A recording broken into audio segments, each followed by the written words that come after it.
नमस्कार, स्वागत है आप सभी का बसंत विहार में। हम इस वक्त मौजूद हैं बरौली विधानसभा क्षेत्र के वर्तमान विधायक राम प्रवेश जी के निवास स्थान पे। यहाँ पे आप लोग देख सकते हैं ये सभी लोग मधुसरिया और भैंसई पंचायत के लोग हैं। इनकी समस्याएं ये है कि जो नदी इन लोगों की पंचायत को होकर गुजरती है, उस नदी के मुहाने पे कोयनी बाज़ार में व्यापारियों द्वारा मकान बना दिया गया है, जिसकी वजह से करीब 2000 एकड़ किसानों की ज़मीन पे रोपनी नहीं हो पाया है। वहाँ पे पूरी तरीके से जल जमाव हो चुका है।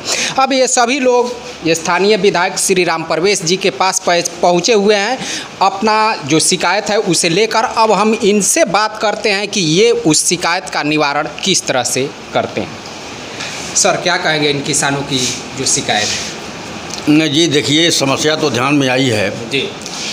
पिछले साल भी बाढ़ का पानी आया था, बांध टूट गया था देवापुर में और आगे भी कई जगह। तो पिछले बार भी उस इलाके में हम गए थे, लोगों को राहत कार्य दिलाने की बात थी। तो वहाँ जो हम लोगों के शुभचिंतक लोग थे उस इलाके के बुला करके ले गए थे। हमने देखा था कि पूरा लबालब पानी भरा हुआ था। तो पिछले साल तक लगा कि ये बाढ़ का पानी है। बाढ़ आया है और बांध वगैरह टूट गया है देवापुर में, उसके प्रभाव से पानी इधर आ गया है, अत्यधिक पानी जमा हो गया था। लेकिन इस बार यह बात तो सही है, यह जो धमई नदी है, हम लोग बचपन से देखते आ रहे हैं कि पूरे बाढ़ का पानी हो या बरसात का पानी हो, उधर गौसियाँ चौर से ले करके गौसियाँ पठानपट्टी मधुसरिया सालादपुर, उधर से पानी इस धमई नदी के माध्यम से हो करके निकल जाती है। बहुत बचपन से हम लोग देखते आ रहे हैं। लेकिन हाल के दिनों में अभी कोयनी बाज़ार का जो स्थिति बढ़ी है, कंस्ट्रक्शन उसका बढ़ा है, तो अब वो ये नदी निजी ज़मीन में है कि सरकारी ज़मीन में है, अभी इसकी जानकारी हमें भी नहीं है। हमने ये लोग आए, नवीन राम वगैरह सब लोग आए, तो हमने पूछा इन लोगों से, सीओ से हम बात किए, बीडीओ से बात किए, चिट्ठी दिखाए हमको, डीएम के यहाँ ये लोग आवेदन दिए हुए हैं जो जांच के लिए और आवश्यक कार्रवाई के लिए सीओ को लिखा गया है, डीएम के यहाँ से बीडीओ को लिखा गया है। तो हमने सीओ से पूछा कि भाई ज़मीन कैसा है, तो सर हमें भी मालूम नहीं है।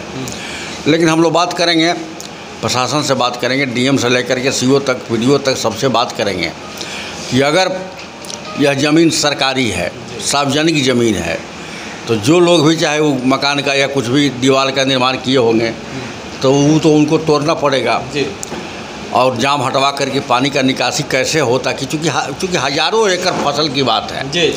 पूरे कई गांव, भैंसई पंचायत से लेकर के गौसियाँ से फिर सालादपुर हो, पठानपट्टी हो, मधुसरिया हो, तमाम गांवों के लोगों की फसलें बर्बाद हो रही है।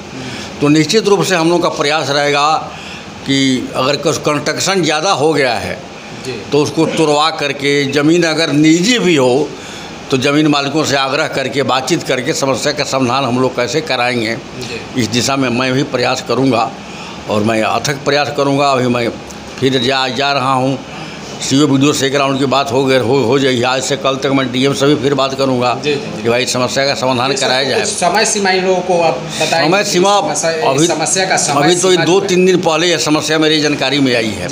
पटना हमें लोगों ने फ़ोन करके बताया, हमने कहा कि आज आए हैं, सब समस्या से रूबरू हुए हैं और इसकी समाधान की दिशा में आवश्यक कार्रवाई हम लोग कर रहे हैं।